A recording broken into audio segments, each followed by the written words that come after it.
ನಮಸ್ಕಾರ, ನೀವು ನೋಡ್ತಾ ಇದ್ದೀರಾ ಸ್ಪೀಡ್ ನ್ಯೂಸ್ ಕನ್ನಡ. ನಾನು ಸಂತೋಷ್ ಕಶ್ಯಪ್. ಬಿಜೆಪಿಯಿಂದ ಉಚ್ಚಾಟಿತರಾಗಿರುವಂತಹ ವಿಜಯಪುರದ ಶಾಸಕರಾಗಿರುವಂತಹ ಬಸನಗೌಡ ಪಾಟೀಲ್ ಯತ್ನಾಳ್ ಹಿಂದೂ ಫೈರ್ ಬ್ರ್ಯಾಂಡ್ ಅಂತ ಕರೆಸಿಕೊಳ್ತಾರೆ.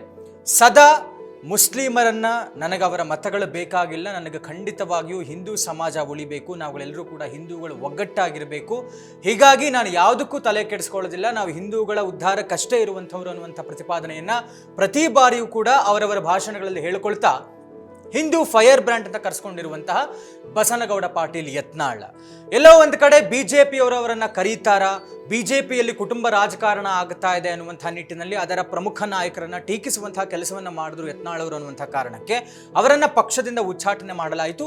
ಇದೀಗ ಅವರು ಸ್ವತಂತ್ರ ಶಾಸಕರಾಗಿದ್ದಾರೆ, ಇನ್ನು ಯಾವ ಪಕ್ಷದಲ್ಲೂ ಕೂಡ ಗುರುತಿಸಿಕೊಂಡಿಲ್ಲ. ಮತ್ತು ಅವರು ಹೇಳ್ತಾ ಇರೋದು, ನಾನು ಸ್ವತಂತ್ರವಾಗಿ ಇನ್ನೊಂದು ಪಕ್ಷವನ್ನು ಕಟ್ತೇನೆ, 2028ಕ್ಕೆ ವಿಧಾನಸಭಾ ಚುನಾವಣೆಯಲ್ಲಿ ನಾನು ಸ್ಪರ್ಧಿಸ್ತೇನೆ, ನಾನೇ ಗೆದ್ದು ಬರ್ತೇನೆ, ನಾನು ಖಂಡಿತವಾಗ್ಲಿಯೂ ಗೆಲ್ತೇನೆ, ನಾನೇ ಮುಖ್ಯಮಂತ್ರಿ ಆಗ್ತೇನೆ ಅನ್ನುವಂಥ ಒಂದು ಅತಿ ದೊಡ್ಡ ವಿಶ್ವಾಸದಲ್ಲಿ ಯತ್ನಾಳ್ ಅವರಿದ್ದಾರೆ. ಈ ಮಧ್ಯೆ ಒಂದು ಬೆಳವಣಿಗೆ ಆಗುತ್ತೆ. ಕರ್ನಾಟಕದಲ್ಲಿ 2 ಉಪಚುನಾವಣೆ ನಡೀತಾ ಇದೆ, ಒಂದು ದಾವಣಗೆರೆ ದಕ್ಷಿಣ ಮತ್ತು ಬಾಗಲಕೋಟೆಯಲ್ಲಿ ಸ್ಪರ್ಧಿಸ್ತಾ ಇರುವಂತಹ ಬಿಜೆಪಿ ಅಭ್ಯರ್ಥಿ ವೀರಣ್ಣ ಚರಂತಿಮಠ ಏನಿದ್ದಾರೆ, ವೀರಣ್ಣ ಚರಂತಿಮಠ ಅವರಿಗೆ ಅತ್ಯಾಪ್ತ ಗೆಳೆಯರಾಗಿದ್ದಾರೆ ಯತ್ನಾಳ್ ಅವರು. ಹೀಗಾಗಿ ಚರಂತಿಮಠ ಅವರು ಅವರನ್ನು ಆಹ್ವಾನ ಕೊಟ್ಟಂತಹ ಮೇರೆಗೆ ಚರಂತಿಮಠ ಅವರಿಗೆ ಯತ್ನಾಳ್ ಅವರು ಪ್ರಚಾರವನ್ನು ಮಾಡೋದಕ್ಕೆ, ಅವರ ಪರವಾಗಿ ಮತಯಾಚನೆ ಮಾಡೋದಕ್ಕೆ ಹೋಗಿದ್ದಾರೆ. ಇದರ ಮೇಲೆ ಬೇಕಾದಷ್ಟು ಚರ್ಚೆಗಳಾಯಿತು. ಯತ್ನಾಳ್ ಅವರಿಗೆ ಏನು ಹೇಳ್ತಾರೆ, ಸ್ವಾಭಿಮಾನ ಬಿಟ್ಟು ಇಷ್ಟೆಲ್ಲ ಅವಮಾನ ಆಗಿದ್ರು, ಬಿಜೆಪಿ ಅಭ್ಯರ್ಥಿ ಪರವಾಗಿ ಹೋಗಬಾರ್ದಾಗಿತ್ತು, ಈ ಥರದ್ದೆಲ್ಲ ಒಂದಷ್ಟು ಟೀಕೆ ಟಿಪ್ಪಣಿಗಳು ಬಂದರೂ ಕೂಡ ಯತ್ನಾಳ್ ಅವರು ಹೇಳ್ತಾರೆ, ನನಗಿಲ್ಲಿ ಬಿಜೆಪಿ ಅನ್ನುವಂಥದ್ದು ಮುಖ್ಯ ಅಲ್ಲ, ಹಿಂದೂಗಳು ಗೆಲ್ಲಬೇಕು ಅನ್ನುವಂಥ ಕಾರಣಕ್ಕೆ, ಹೀಗಾಗಿ ಚರಂತಿಮಠ ಅವರು ನನ್ನ ಸ್ನೇಹಿತರು, ಅವರಿಗಾಗಿ ಮತಯಾಚನೆಗೋಸ್ಕರ ಬಂದಿದ್ದೇನೆ ಅನ್ನುವಂಥ ನಿಟ್ಟಿನಲ್ಲಿ ಯತ್ನಾಳ್ ಅವರು ಹೇಳ್ತಾರೆ. ಈ ಮಧ್ಯೆ ನಿನ್ನೆ ಸರಣಿ ಸಭೆಗಳನ್ನು ಮಾಡ್ತಾರೆ. ಇವತ್ತು ಕೂಡ ಯತ್ನಾಳ್ ಅವರು ಚರಂತಿಮಠ ಅವರ ಪರವಾಗಿ ಪ್ರಚಾರದಲ್ಲಿ ಭಾಗಿಯಾಗ್ತಾ ಇದ್ದಾರೆ.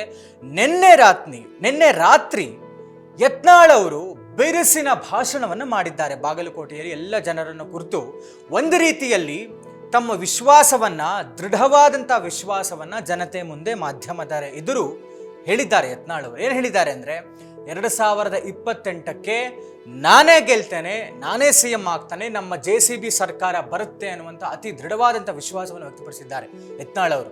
ಅವ್ರು ಹೇಳ್ತಾ ಹೋಗ್ತಾರೆ, ಅಂದರೆ ಮುಸ್ಲಿಮರಿಗಾಗಿ ಈಗ ಆಡಳಿತದಲ್ಲಿರುವಂತಹ ಕಾಂಗ್ರೆಸ್ ಸರ್ಕಾರ ಏನು ಮಾಡಿದೆ, ಮೊನ್ನೆ ಬಜೆಟ್ನಲ್ಲಿ ಸಿದ್ದರಾಮಯ್ಯನವರು ಏನೇನು ಮಾಡಿದ್ದಾರೆ, ಸಚಿವರಾದಂಥ ಜಮೀರ್ ಅಹ್ಮದ್ ಅವರು ಅವರ ಸಮುದಾಯದ ಪರವಾಗಿ ಏನು ಮಾಡಿದ್ದಾರೆ, ಹಿಂದೂಗಳಿಗೆ ಏನು ಮಾಡಿದ್ದಾರೆ, ಈ ರೀತಿಯಾದಂಥ ವ್ಯತ್ಯಾಸವನ್ನು ಇಟ್ಟುಕೊಂಡು ಒಂದಷ್ಟು ಪಾಯಿಂಟ್ಗಳನ್ನು ಇಟ್ಟು ಹೇಳ್ತಾ ಇದ್ದಾರೆ. ಮದರಸಾಗಳಿಗೆ ಎಷ್ಟು ಅನುದಾನವನ್ನು ಕೊಟ್ಟಿದ್ದಾರೆ, ಬೆಂಗಳೂರಿನಲ್ಲಿ ಹಜ್ ಭವನ ಆಗೋದಕ್ಕೆ ಏನು ಮಾಡ್ತಾ ಇದ್ದಾರೆ, ಅವರುಗಳಿಗೆ ಕಂಪ್ಯೂಟರ್ ಕೊಡೋದಿರಬಹುದು, ಮುಸ್ಲಿಮರಿಗೆ ಸ್ಟಾರ್ಟಪ್ಗೆ 3 ಲಕ್ಷ ರೂಪಾಯಿ, ಅಂದರೆ ಒಂದು ನಿಟ್ಟಿನಲ್ಲಿ ಲೇವಡಿ ಮಾಡುವಂತಹ ಪರಿಯಲ್ಲಿ ಯತ್ನಾಳ್ ಅವರು ಮುಸ್ಲಿಂ ಸಮುದಾಯಕ್ಕೆ ಕೊಟ್ಟಿರುವಂತಹ ವಿಚಾರಗಳನ್ನು ಸಿದ್ದರಾಮಯ್ಯನವರು ಇರಬಹುದು, ಜಮೀರ್ ಅಹ್ಮದ್ ಅವರು ಇರಬಹುದು, ಜೊತೆಗೆ 1000 PSI ಟ್ರೈನಿಂಗ್ ಏನು ಕೊಡಿಸ್ತಾ ಇದ್ದಾರೆ ಜಮೀರ್ ಅಹ್ಮದ್ ಅವರು, ಇದನ್ನೆಲ್ಲ ಮೆನ್ಷನ್ ಮಾಡ್ತಾರೆ ಯತ್ನಾಳ್ ಅವರು. ಇದರ ಮಧ್ಯೆ ಹೇಳ್ತಾರೆ, ಹಿಂದೂ ಮುಸ್ಲಿಂ ಅಣ್ಣ ತಮ್ಮ ಅಂತ ಹೇಳೋದಕ್ಕಷ್ಟೇ ಸರಿ, ಆದರೆ ಅವರಲ್ಲಿರುವಂತಹ ಒಗ್ಗಟ್ಟು, ಅವ್ರಿಗೆ ಸಿಗ್ತಾ ಇರುವಂತಹ ಅನುದಾನಗಳು, ಅವ್ರಿಗೆ ಸಿಗ್ತಾ ಇರುವಂತಹ ಸೌಲಭ್ಯಗಳು ಹಿಂದೂಗಳಿಗೆ ಎಲ್ಲಿ ಸಿಗ್ತಾ ಇದೆ, ಹೀಗಾಗಿ ಮುಂದಿನ ಬಾರಿ ನಾನು CM ಆದರೆ ಖಂಡಿತವಾಗಿಯೂ JCB ಸರ್ಕಾರವೇ ಬರೋದು, ಯಾರೂ ಮಾತಾಡೋ ಹಾಗಿಲ್ಲ, ಯಾರೂ ಕಲ್ಲು ಎಸೆಯೋ ಹಾಗಿಲ್ಲ. ಗಣಪತಿ ಮೆರವಣಿಗೆ ಹೋಗ್ತಾ ಇದೆ ಅಂತ ಹೇಳಿದ್ರೆ ಮುಂದೆ ಒಂದು JCB, ಹಿಂದೆ ಒಂದು JCB, ಕಲ್ಲು ಎಲ್ಲಿಂದ ಬಂತು ಅನ್ನೋದು ಗೊತ್ತಾದ ತಕ್ಷಣಕ್ಕೆ ಅದನ್ನು ಅಲ್ಲೇ ಅಗದು ಮುಗಿಸ್ಬಿಡ್ತೇವೆ. ಪ್ರತಿ ಸ್ಟೇಷನ್ನಲ್ಲೂ ಕೂಡ 2 JCB ನಿಲ್ಲಿಸ್ತೇನೆ. ಹೀಗೆ ಯೋಗಿ ಆದಿತ್ಯನಾಥ್ ಮಾದರಿಯಲ್ಲಿ ನಾನು ಆಡಳಿತವನ್ನು ನಡೆಸ್ತೇನೆ, ನಾನು ಸರ್ಕಾರವನ್ನು ರೂಪಿಸ್ತೇನೆ, ಜೊತೆಗೆ ಮುಖ್ಯವಾಗಿ ಮುಸ್ಲಿಮರಿಗಿರುವಂತಹ ರಿಸರ್ವೇಷನ್ ತೆಗೆಸ್ತೇನೆ. ನಾವುಗಳೇನು ಅಲ್ಪಸಂಖ್ಯಾತರಾಗ್ತಾ ಇದ್ದೇವೆ, ದಲಿತ ಸಮುದಾಯರು, ಬ್ರಾಹ್ಮಣ ಸಮುದಾಯದವರು, ಅಂದರೆ ಒಟ್ಟಾಗಿ ಹಿಂದೂ ಸಮಾಜ, ಇವರುಗಳಿಗೆ ಹೆಚ್ಚಿನ ಸೌಲಭ್ಯಗಳನ್ನು ಕೊಡುವಂತಹ ಕೆಲಸವನ್ನು ಮಾಡ್ತೇನೆ. ಹೀಗಾಗಿ ಯಾರೂ ಕೂಡ ಯಾವ ಆಮಿಷಕ್ಕೆ ಒಳಗಾಗಬೇಡಿ. ಇದರ ಜೊತೆಗೆ ಹೇಳ್ತಾರೆ, ಏನು ಇವರೇನು ಕೊಡೋದು ಗ್ಯಾರಂಟಿ ಸ್ಕೀಮ್ಗಳನ್ನು ನಾನು ಕೊಡ್ತೇನೆ, ಗಂಡಸರೇನು ತಪ್ಪು ಮಾಡಿದ್ರು, ನಾನು ಅಧಿಕಾರಕ್ಕೆ ಬಂದರೆ, ನಾನು CM ಆದರೆ ಹೆಣ್ಣುಮಕ್ಕಳಿಗೆ 3,000 ರೂಪಾಯಿ, ಗಂಡು ಮಕ್ಕಳಿಗೆ 2,000 ರೂಪಾಯಿ ಕೊಡುವಂತಹ ಕೆಲಸವನ್ನು ಮಾಡ್ತೇನೆ, ಈ ಸ್ಕೀಮನ್ನು ತರ್ತೇನೆ ಅನ್ನುವಂಥ ನಿಟ್ಟಿನಲ್ಲಿ ಬಿರುಸಿನ ಭಾಷಣವನ್ನು ಮಾಡಿದ್ದಾರೆ ಯತ್ನಾಳ್ ಅವರು.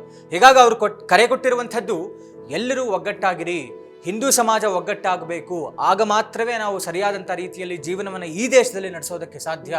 ಹೀಗೆ ಬಾಗಲಕೋಟೆಯಲ್ಲಿ ಯತ್ನಾಳ್ ಅವರು ಚರಂತಿಮಠ ಅವರ ಪರವಾಗಿ ಮತಯಾಚನೆ ಮಾಡುವಾಗ ಭಾಷಣದಲ್ಲಿ ವಿಚಾರಗಳನ್ನು ತಿಳಿಸಿದ್ದಾರೆ, ಅಬ್ಬರದ ಭಾಷಣವನ್ನು ಮಾಡಿದ್ದಾರೆ.